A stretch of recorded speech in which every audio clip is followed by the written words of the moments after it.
그저께 12일 월요일에는 울산에 소재한 자동차 부품 회사에서 최고회의를 열고 수소차를 시승하고 수소연료 충전을 직접 하고 왔습니다. 저희를 환영해 주시고 장소를 허락해 주신 한국모기사의 고일주 대표이사, 한국수소산업협회 장봉재 회장을 비롯한 임직원들께 다시 한번 감사의 말씀을 드립니다. 우리나라 자동차 산업이 위기에 처해 있습니다. 울산 지역은 전국 자동차 산업 생산액이 약 21%를 차지하고 자동차 부품 산업은 지난해 우리나라 전체 무역 수지는 약 18%를 차지할 정도로 중요한 산업입니다. 자동차 부품 산업의 올 상반기 영업이익이 전년도 대비 38.7% 감소했다고 합니다. 자동차 부품 생산업체 전체 중 약 30%의 업체가 적자를 기록하고 있습니다. 자동차 산업의 구조를 바꾸어야 합니다. 문재인 정부는 혁신성장을 외치고 있지만 신기술 산업에 대한 투자가 미진합니다. 정부의 전략적 마인드가 필요합니다. 현대차가 세계 최초로 수소차를 개발하고 양산 체제에 들어갔지만 정부의 지원이 없었습니다. 제가 5년 전 독일에 갔을 때 덴마크의 수소차 25대를 팔았다고 해서 아주 기뻐했는데 작년에 실리콘밸리에 가서 들었더니 일본의 토요타가 현대차를 배 이상 따돌렸다는 말씀을 드렸습니다. 실망이 아주 컸습니다.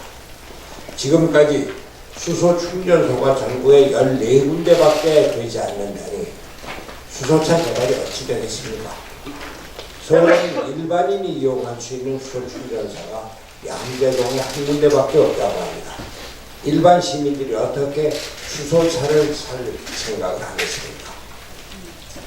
이제야 정부가 수소차 지원을 하겠다고 나섰으나 금년도에 659대 보조금 지원에 2019년 내년에는 2,000대군 810억 원에 지나지 않습니다. 2022년까지 16,000대를 보급하고 수소 충전소 310곳을 만들 계획이라고 합니다. 턱없이 부족합니다.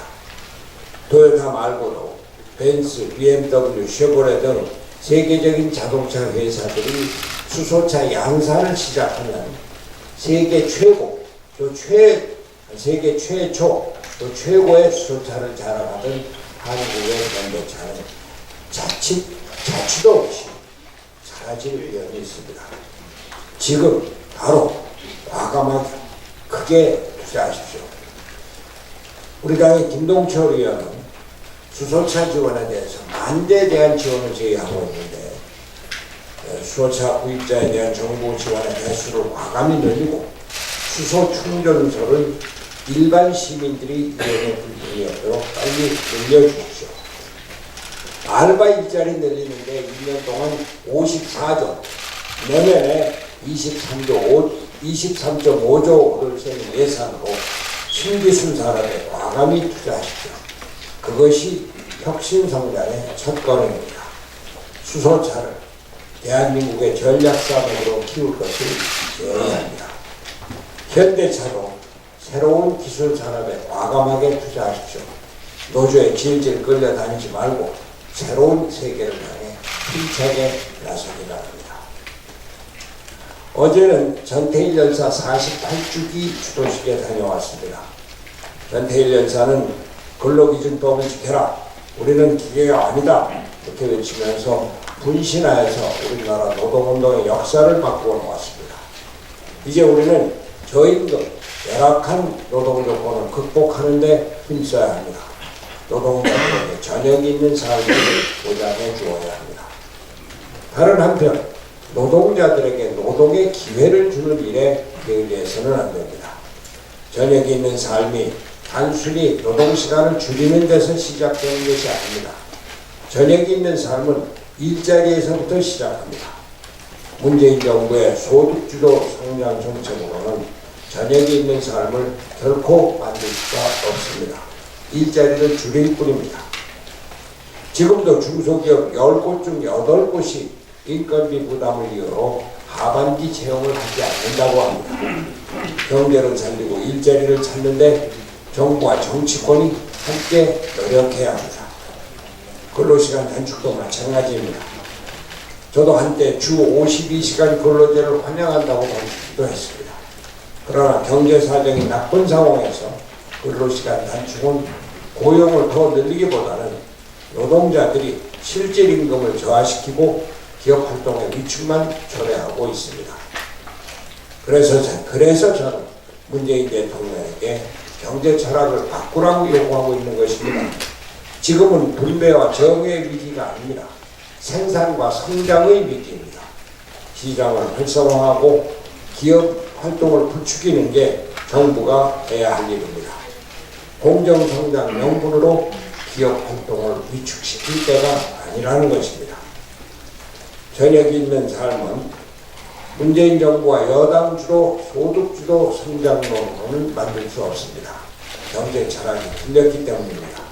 경제는 시장에 맡기고 기업이 일자리를 만들어야 경제가 성장하고 분배를 할 수 있다는 사실을 분명히 알아야 합니다. 한 가지만 잠깐 말씀드리겠습니다. 한 언론사가 예결위원들의 예산정책에 대한 이해력과 대안정책 제시 능력을 기준으로 종합평가한 결과 우리 당 최입의 의원께서 10점 만점 중 무려 9.1점을 얻어서 가장 큰 활약을 이뤘다고 평가받았습니다. 제 의원은 이번 예산 심사 중 깜깜이 예산으로 분류되는 정보 관련 예산에 대해서 투명성 확보를 강조하는 한편 정부의 낭비성 사업 지출 구조에 대해 꼼꼼히 지적하는 등 예산 심사 5년의 역할에 가장 충실한 위원으로 손꼽혔습니다.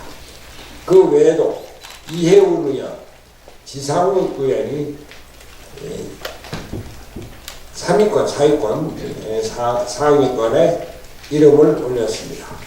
바른미래당은 국회의원 수는 비록 전체 의석의 10분의 1을 보유하고 있지만 이처럼 알토란 같은 역할을 하고 있습니다. 예산안 심사는 국회의 가장 중요한 역할 중 하나입니다. 바른미래당은 국민 여러분의 기대에 부응하고자 정쟁과 당리 당략을 자제하고 앞으로도 원내 정당으로서의 역할을 다할 것을 약속드립니다. 이혜원 의원께서 오늘 아침에 9시부터 회의가 있다고 참석을 못하셨는데 이혜원 의원께도 축하의 말씀드리고 지상욱 의원께도 축하 말씀드리고 1등을 하신 우리 최일배 의원께 경례를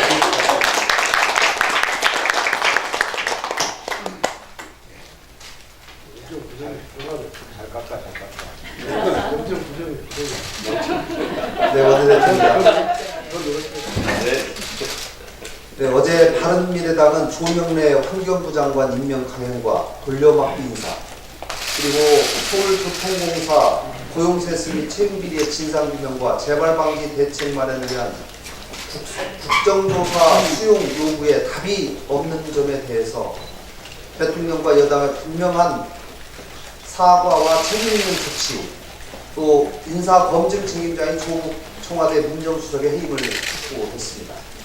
특히 조국 민정수석의 인사검증 실패는 문재인 정부 1년 6개월 내내 확인되고 있습니다. 문재인 대통령의 대선 공약인 5대 인사 배제 원칙은 있으나 마나였고 청와대에서 공직 인사 7대 원칙을 자신있게 발표했지만 그 이후 후보자로 임명된 장관급 후보자 중에 걸리지 않은 사람보다 7대 원칙에 이대기는 사람이 더 많습니다. 조국 수석은 자신의 임무를 인사 검증이 아니라 SNS 활동으로 알고 있는 것은 아닌지 궁금할 지경입니다. 무엇보다 심각한 것은 여야정 협의체 합의문의 시행을 위한 후속 조치로 정책위 의장, 원내 수석 간의 협의체를 가동하기로 합을 발표한 날 오후에 청와대가 기습적으로 인사 임명을 강행한 점입니다. 한마디로 협치는 말뿐인 수에 불과했습니다. 대통령과 여당에게 다시 한번 요구합니다.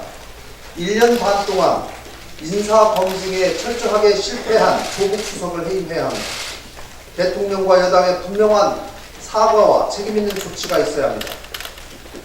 고용세습과 채용 비리에 대한 국정조사에 즉각 수용해야 합니다. 대통령과 여당의 결단만이 협치의 길을 다시 여는 방법임을 분명히 말씀드립니다. 예정대로였다면 내일은 국민연금 개혁에 관한 공청회가 열리는 날이었습니다. 그러나 대통령은 정부 개편안이 국민 눈높이에 맞지 않다 하면서 퇴짜를 놓았습니다. 국민연금 개혁에 있어서 기성세대와 미래세대 간 이익의 균형은 최소한의 도덕적 책임입니다. 기성세대는 연금을 다 받고 미래세대는 세금을 더 내면 된다는 발상은 미래세대에 대한 책임의 극치입니다. 문재인 정부는 현재 세대와 미래세대가 윈윈할 수 있는 분명한 정책을 제시해야 합니다. 특히 문재인 정부 들어서 급격하게 떨어진 국민연금기금의 운용 수익률을 정상화하고 중장기적인 구조 개혁을 서둘러야 합니다. 소득 대체율을 높이기 위해서는 납부율이 올라갈 수밖에 없다는 점을 솔직하게 인정하고 그 바탕 위에서 개선책을 마련해야 합니다. 바른미래당은 국민연금 제도에 대해서 책임감을 갖고 개선안을 모색할 것입니다. 이미 국회 차원의 논의 시작을 제안한 바도 있습니다. 이번 기회에 국민연금에 대한 진지한 논의를 시작할 것을 민주당과 한국당에 다시 한번 제안합니다. 감사합니다. 네, 오늘 최고중진 연석회의 두 번째입니다. 오늘 중진 의원님 4분 참석하셨는데요. 네, 정병국 우리 중진 의원님 말씀 듣겠습니다.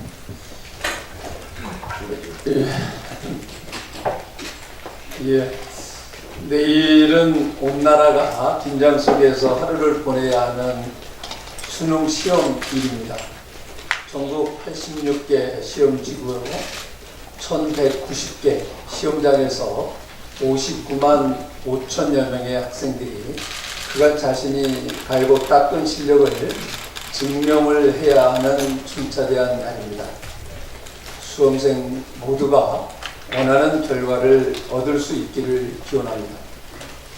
수능을 앞두고 우리 사회를 경악하게 한 사건이 있었습니다. 바로 숙명여고 시험지 유출 사건입니다.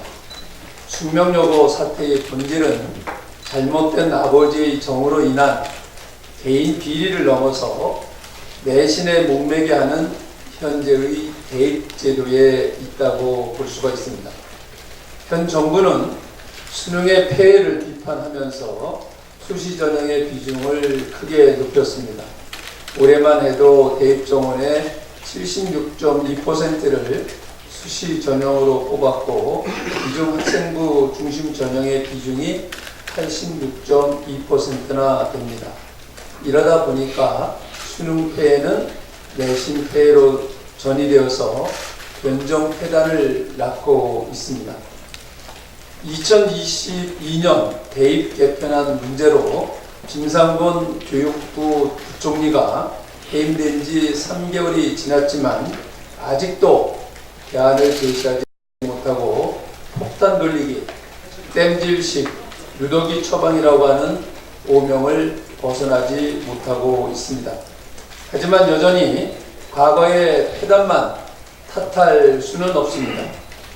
미래에 대한 대안은 제시하자고 못하고 있는 실정인데 교육과 대입제도에 대한 근본적인 변화를 이제 우리가 그 변화에 눈을 돌려야 될 때라고 봅니다.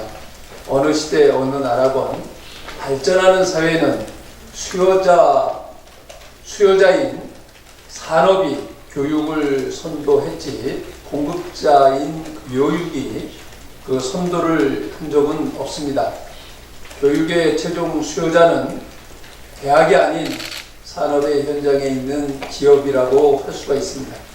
이제 대학은 공교육 과정을 통해서 민주 시민으로서의 기본 소양을 쌓은 학생들이 새로운 산업을 선도할 수 있는 역량을 갖출 수 있도록 기업과의 매개체 역할을 감당하는데 함께 힘써 나가야 한다고 생각을 합니다. 따라서 새로운 대입제도는 바로 이 과정을 연결하는 고리로서의 역할에 초점을 맞춰 나가야 합니다. 그렇지 않고서는 제2의 숙명 요구 사태와 대입 비리는 끊임없이 반복될 수밖에 없다. 이제 교육제도는 공급자 중심의 교육에서 수요자 중심의 교육으로 바뀌어야 될 때다라고 생각을 합니다.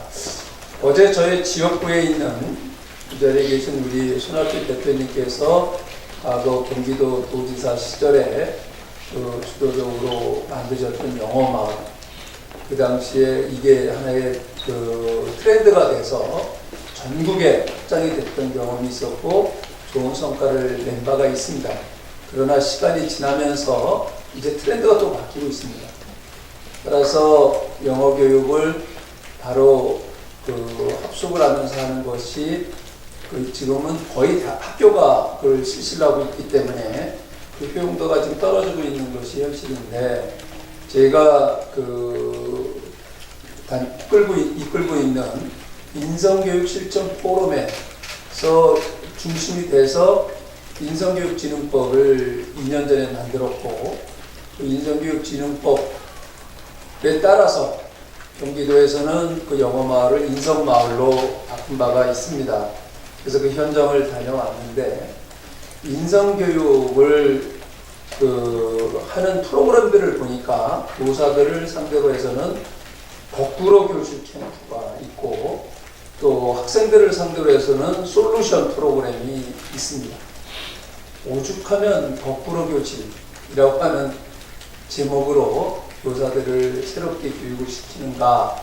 그것은 지금 현재의 교육 시스템이나 교육 제도 이 자체가 잘못됐다라고 하는 것을 반증을 하고 있고, 또 그 현장에 와서 그 교육을 받는 당사자인 교사들도 그 교육 프로그램에 대해서 만족도를 크게 나타내는 것을 보았고, 또 솔루션 프로그램이라고 하는 디자인 싱킹을 통해서 자기에게 잠재되어 있는 잠재력이 무엇인지, 그리고 그것을 방해하고 있는 것이 무엇인지 하는 것을 찾아내는 프로그램에 참여한 학생들이 팀별로 대여섯 명씩 한 팀씩 이루어져 가지고 너무 즐겁게 수업을 하면서 자기의 잠재력을 끄집어내고, 그 잠재력을 통해서 팀별로 해서 하나의 프로젝트를 완성해 나가는 과정, 그리고 그 과정에서 영어가 필요하면 영어를 자기가 찾고, 수학이 필요하면 수학을 찾고 하는 과정에서 이게 바로 우리가 지향을 해야 될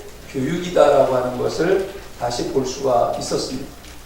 그런데 우리의 교육은 어떠합니까? 이런 수단과 도구가 되어야 될 영어, 수학이 중점이 돼서 암기식, 입시 위주의 교육을 한 것이 우리 아이들을 피폐하게 만들고, 또 우리 아이들을 이 정신적으로 정말 어렵게 만들고 있고, 학부모들은 학부모들대로 아무 쓸모없는 교육에 지금 올인을 하면서 양극화의 원인이 되고 있지 않느냐 하는 것을 우리가 다시 한번 확인을 해보면서, 우리 바른미래당이 정말 미래를 지향을 하는 정당이라고 하면 이러한 미래를 위한 교육 체계가 어떻게 바뀌어야 되는지, 또 대입제도는 어떻게 바뀌어야 되는지 하는 부분에 대해서도 근본적인 대안을 이끌어내는데 우리가 당이 앞장섰으면 하는 생각을 가지면서 함께 담론을 모아주실 것을 당부드립니다. 네, 주승용 부장님 말씀하시죠. 먼저 할까요? 저 삼선이요. 카메라가 있어요. 마이크가 있으니까. 준비가 안 된 거요? 안 됐다고 얘기를 해야지. 양보 안 되네. 제가 부의장님 이렇게 존경합니다. 네, 수원시 장항 출신 이찬용입니다.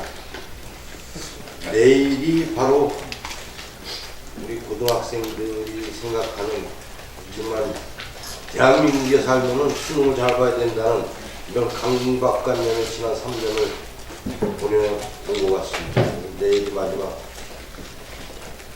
실력 발휘를 하는 수능일인데, 다행히 날씨가 따뜻하다고 그래도 한파가 없다고 다행입니다. 정동국 의원님께서도 말씀하셨지만 우리 대한민국의 교육 정책이 김상곤 교육감이 지난번에 탈락이 됐는데 잘 가다가 교육에 대해서는 답이 무한대라고 저는 생각을 합니다.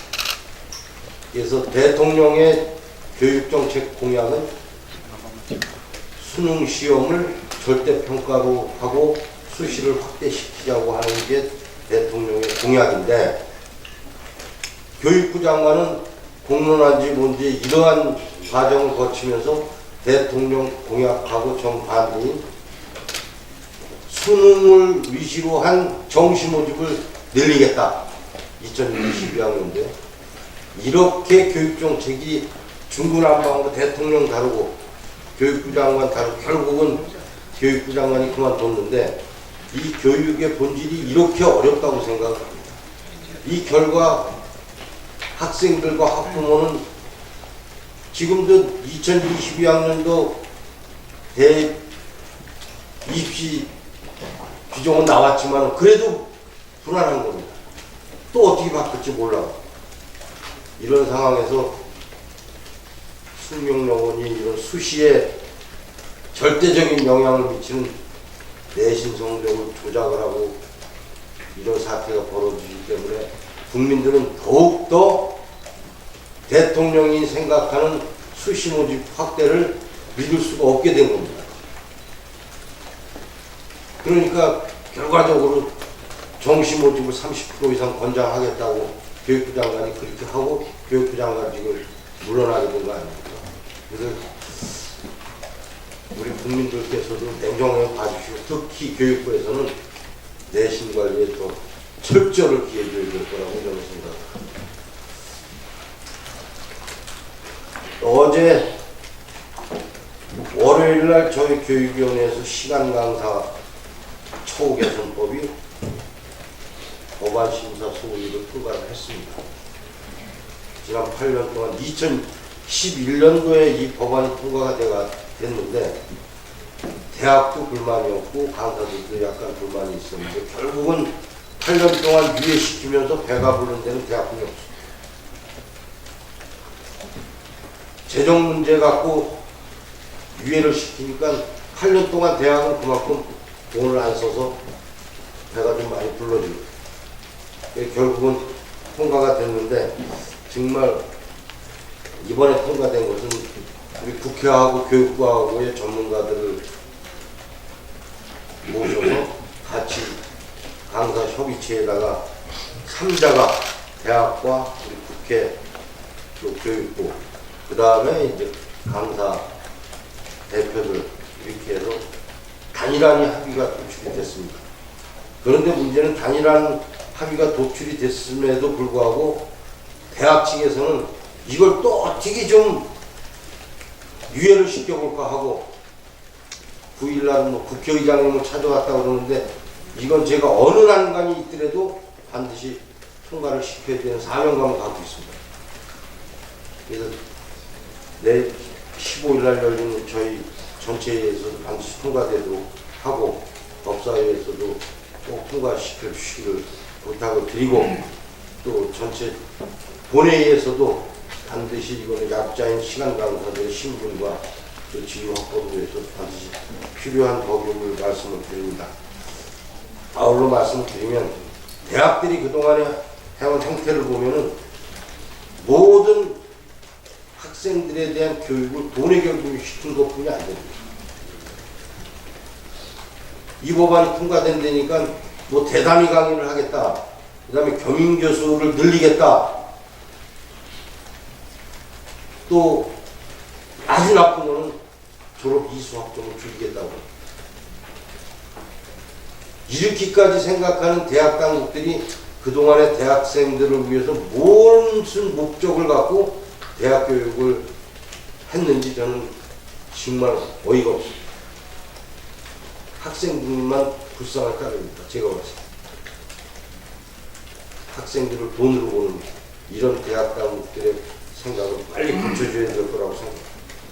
오죽하면 그래서 제가 대학이 상아탑이라고 하는데 무슨 대학이 상아탑이냐. 지금까지 한 온 것을 보면 대학은 돈탑이다라고 제가 얘기했어요. 대학들도 이제 욕심 부리지 말고 우리 시간 강사들 어려운 사람들 처우 개선에 적극적으로 동참해주고 교육부도 대학 당국에다만 다 모든 재정을 맡기지 말고 교육부에서도 같이 재정 부담을 해서 시간 강사들 처우 개선에 앞장서 주시기를 부탁을 드립니다. 이상입니다. 예, 주승용 부장님 말씀 드리겠습니다.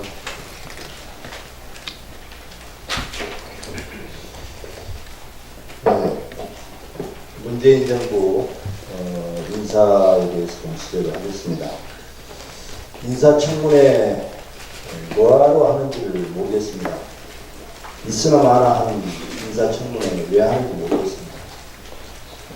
이 청문회법상 이 완전히 요식행위고 아무런 무의미한 청문회 뭐하러 하는지 모르겠습니다.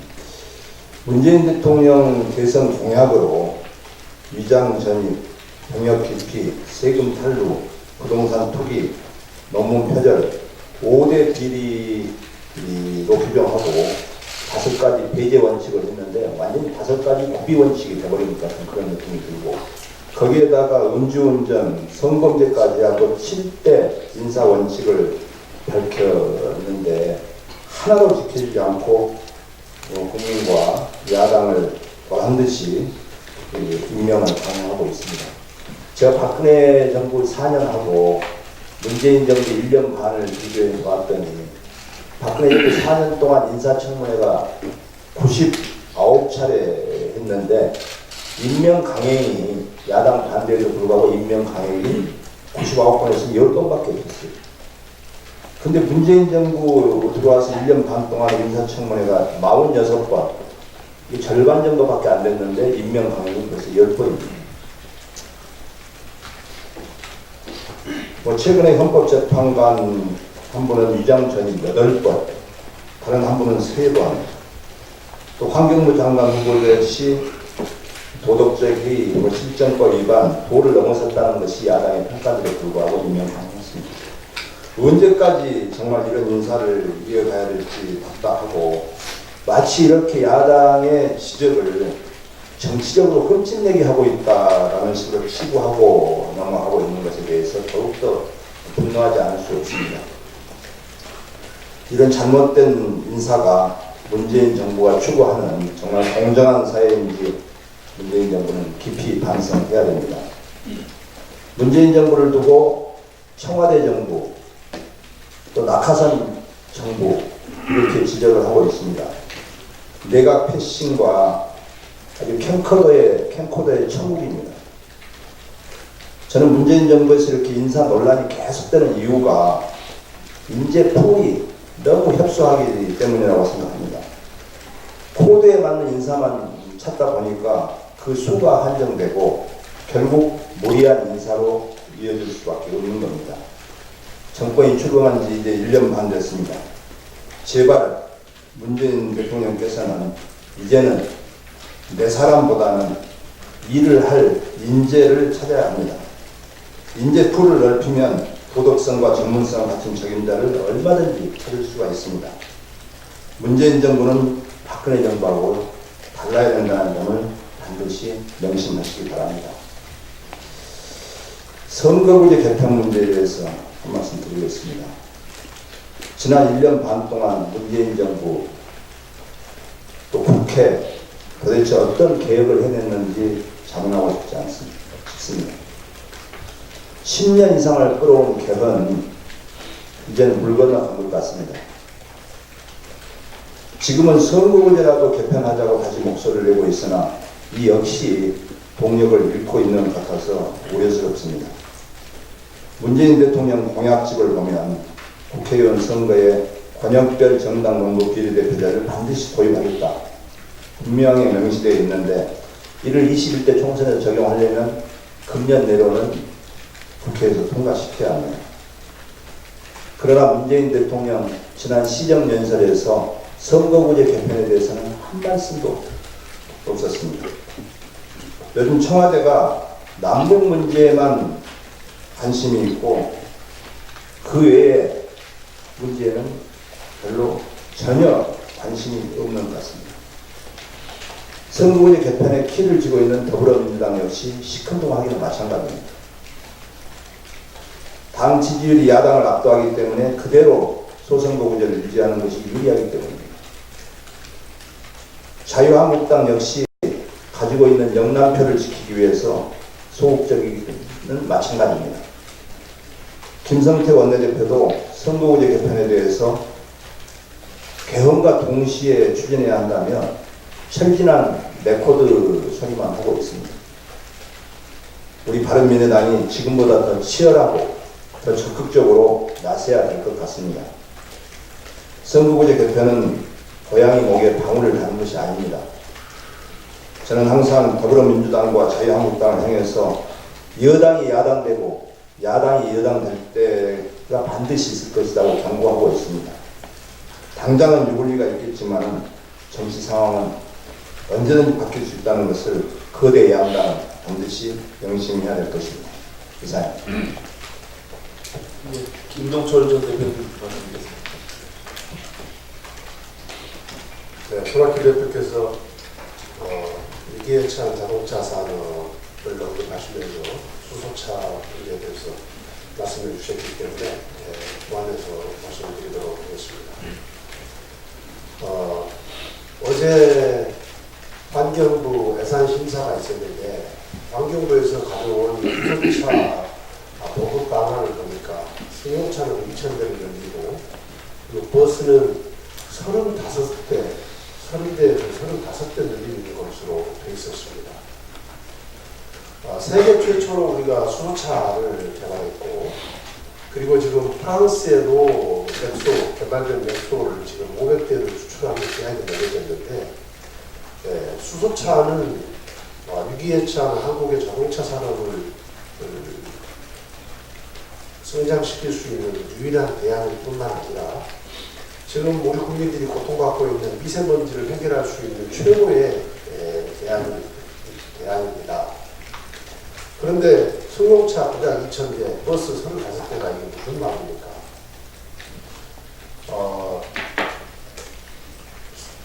수소차에 대한 내수와 수출을 획기적으로 늘리려면 가격을 적정 가격으로 낮춰야 합니다.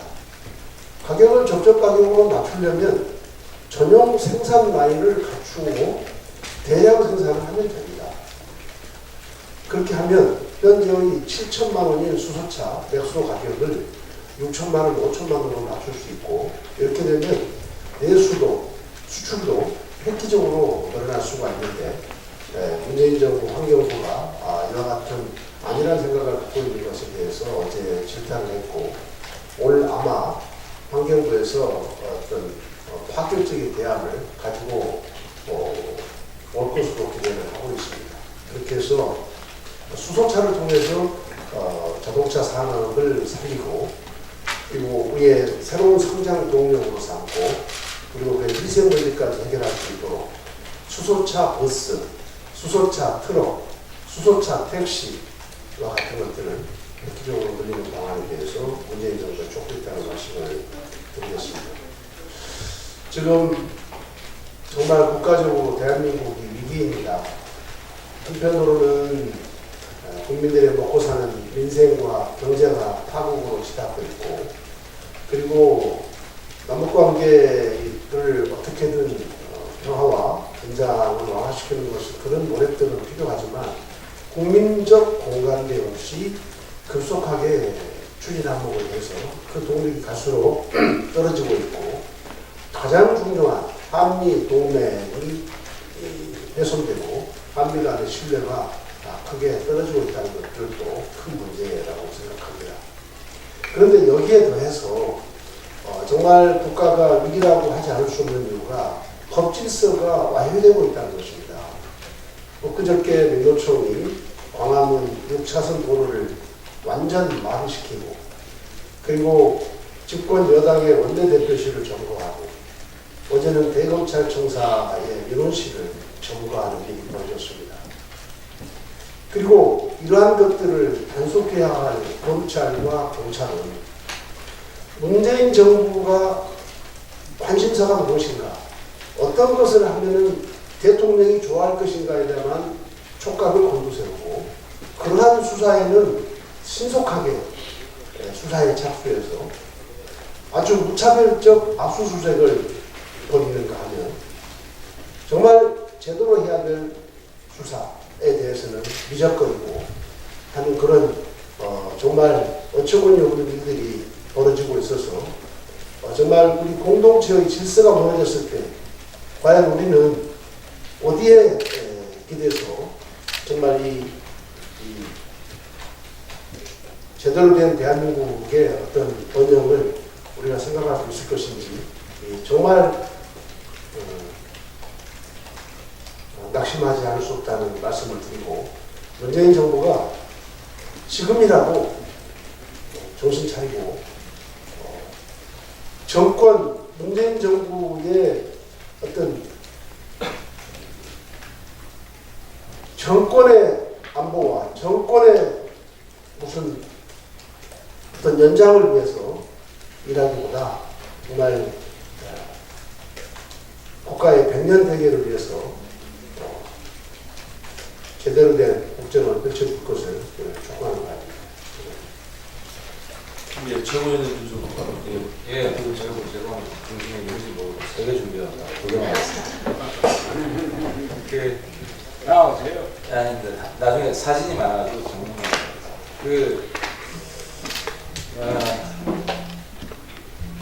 묻지마 반문연대로는 수권 야당이 될 수 없습니다. 묻지마 반문연대는 박근혜 전 대통령 탄핵 부정하고 빨갱이 장사만 일삼는 극우 세력과의 대야합이 될 수밖에 없습니다.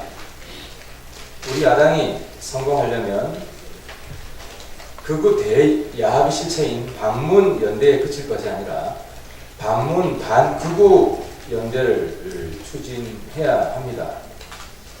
지금 극우 세력이 갈수록 기승을 떨치고 있습니다. 여전히 박근혜 전 대통령 아무런 죄가 없다고 하는 현실 부정자부터 대통령도 간첩이라는 빨갱이 장사에만 매몰된 그런 사람들까지 갈수록 그 세를 더하고 있습니다. 급기야 건강한 개혁을 부르짖던 사람들까지 이 극우 세력에 꼬리치는 모습까지 보여주고 있습니다. 우리 바른미래당은 묻지마 반문연대에 머물러서는 안되고 극우까지도 극복하는 반문 반극우 연대의 선봉에 서야 합니다. 이러한 개혁적인 야권 재편을 통해서만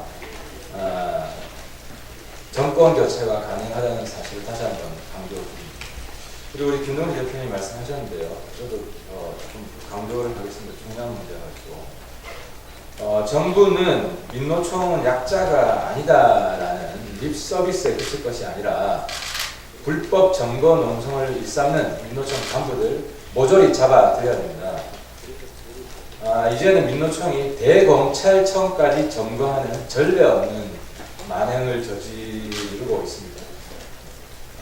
최근 민노총이 줄점거 투쟁을 벌이다가 결국 대검찰청까지 점거하는 상황까지 이르렀는데요. 제가 찾아보니까 최근 석 달간에 대검찰청 외에도 서울고용노동청, 대구고용노동청장실, 김천시장실, 한국자볼드 등 7곳에 대한 불법 점거 농성을 벌였습니다.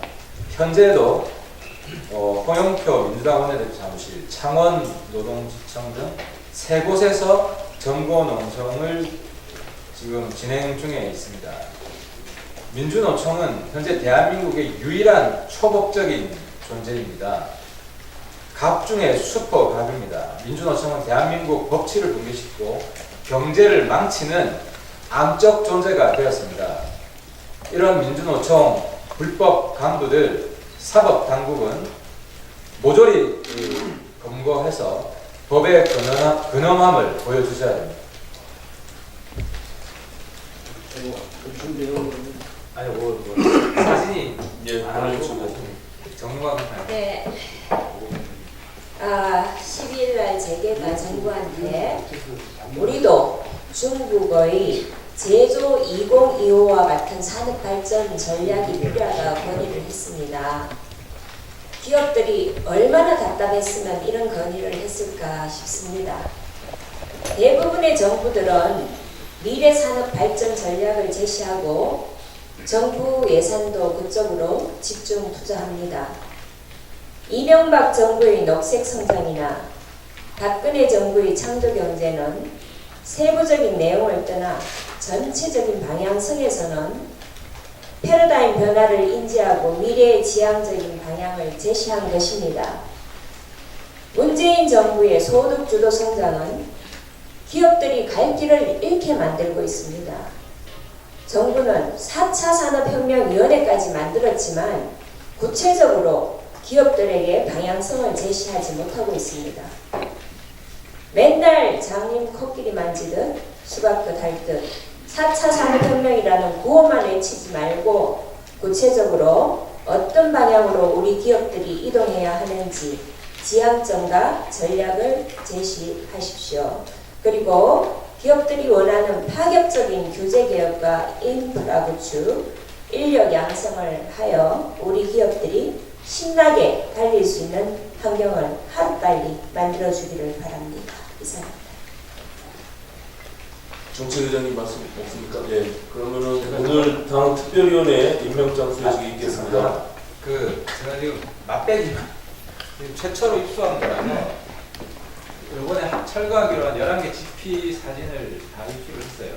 근데 이게 앞뒤로 돼 있어가지고 쭉 펴서 다 보일 수 있게 준비를 해가지고 예, 다음번 이쪽에 정문에 가서 보여드릴게요. 맛배기 같습니다. 네, 맛배기만 보여드려요. 예, 당 특별위원회 임명장 수여식 하겠습니다. 예, 관광진흥 특별위원회 위원장으로 제가 말씀드리겠습니다. 우리나라 앞으로 관광 산업이 중요한 산업으로 발전을 할 것이고 또 그렇게 추진을 해야 합니다. 마침 우리 당에 한국관광협회 국내여행업위원회 위원장이 계셔서 관광진흥을 위해서 관광진흥 특별위원회를 구성했고 또 저출산 문제는 뭐 우리가 다 알다시피 우리나라의 그 미래를 결정하는 중요한 과제입니다. 저출산 대책위원회를 구성을 해서 이 문제에 대해서 특별한 관심을 갖고 계신 이숙자 씨를 임명을 하기로 했습니다. 관광특별위원회는 관광진흥특별위원회는 김명석 국내여행업 한국관광협회 국내여행업위원회 회장이십니다.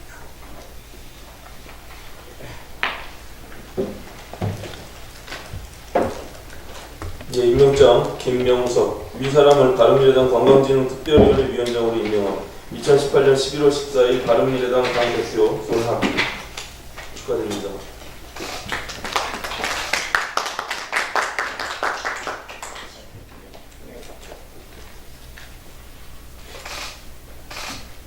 예, 고맙습니다. 다음 이숙자 임명장 이숙자 위사람을 바른미래당 저출산대책위원회 위원장으로 임명함. 2018년 11월 14일 바른미래당 대표 손학규 축하드립니다.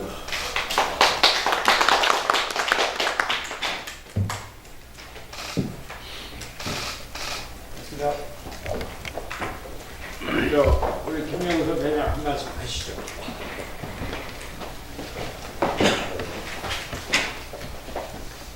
한국관광협회 국내여행업위원회 위원장하고 있는 김명석입니다.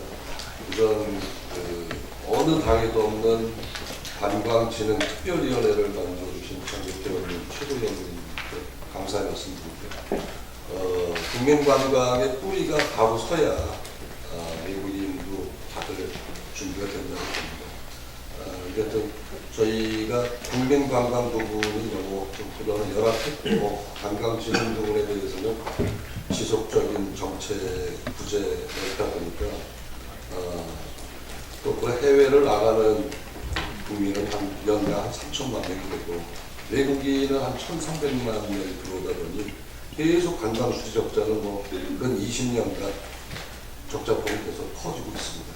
그거를 이길 수 있는 방법은 지역 관광 활성화 내지는 관광진흥 부분에 대해서 해결을 하면 고령화나 또 일자리 창출에서도 이런 부분에 대해서 앞으로 굉장히 많은 부분이 좋은 결과로 나타날 것 같고, 다른 어떤 당도 하지 않은 관광의 특별위원회를, 진흥특별위원회를 만드신 바른미래당의 어떤 위원 확장에 앞으로 열심히 노력하겠습니다. 감사합니다. 이숙자 의원. 안녕하세요. 이숙자 의원입니다. 먼저 전국 내일이 수능일인데요. 전국의 수험생이라든가 수험생을 주신 학부모님 힘내라고 먼저 응원을 드리고, 우리 바른미래당의 저출산대책위원회 글로벌을 넘어서 대한민국에서 우리 당의 가장 강한 정책을 만들어낼 수 있도록 노력하고 애를 쓰겠습니다. 다행히 이번 내일 수능은 2000년 출생 밀레니엄 베이비가 탄생한 그나마 희망적인 가장 많은 인구수의 수험생들이 걸려들어서 수능을 치르는 것으로 알고 있습니다. 좋은 결과 있기를 바라고, 저출산 문제는 우리나라뿐만 아니라 글로벌의 문제가 되어 있고, 정말 지금에 와서는 텅빈 요란이 현실로 눈앞에 나타났습니다. 이 출산 장려를 어떻게 쓸 것이냐, 단기, 중기, 장기 정책으로 짜임새 있고 강력한 시행이 필요한 정책이 바로 필요하다고 느끼고 있습니다. 현재 우리나라의 인구 수험생 기준으로 인구가 줄어드는 수를 보면은 전국의 고등학교 250명의 학생 수를 가진 고등학교 400개가 1년에 사라지는 그런 현상에 처해 있습니다. 아주 시급한 이 정책을 주거 교육의 문제가 가장 많이 연관이 될 것 같고, 교육, 주거, 복지, 사회, 문화, 드디어 이제 간섭법까지 같이 총망라하는 시급한 대책이 필요하다 보여지고, 이 부분에 대해서 우리 바른미래당의 당대표님과 최고위원님들을 비롯해서 열심히 대책을 세우는 상황에 열심히 일하겠습니다. 감사합니다.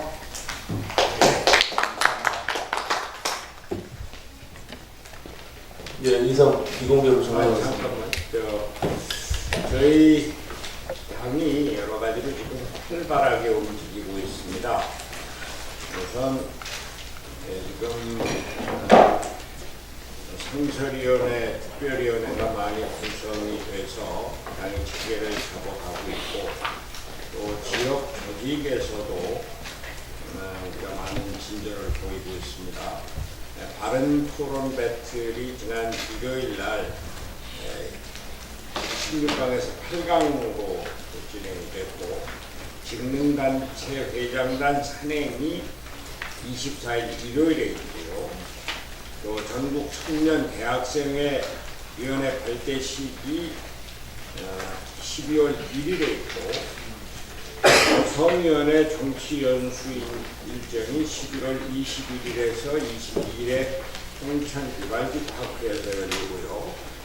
또 지역구 현역위원 핵심당원 연수 일정이 잡혀서 관악구 올 12월 7일, 해운대갑 11월 30일, 광주지역 11월 23일, 전남지역 11월 23일, 여주 양평지역 12월 3일, 수원시 갑지역 11월 22일, 군산지역 12월 7일 이렇게 쭉 열리게 되고 있습니다. 우리 당의 지역 조직 또 각 기능 조직이 활발하게 움직이고 있는 것을 우리가 스스로 축하하고, 우리 당이 이제 더 앞으로 활발하게 움직여 나갈 것을 제의를 합니다. 오늘 이 자리에 보건위생특별위원장 양건모 위원장이 나오셨는데 잠깐 이쪽으로 오세요. 당의 특별한 제안을 아까 잠깐 말씀하셨습니다만 간략하게 공개적으로 다시 한번 말씀하시죠.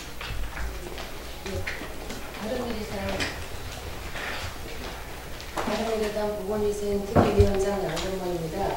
지금 미세먼지가 굉장히 계속 연이어지고 있습니다.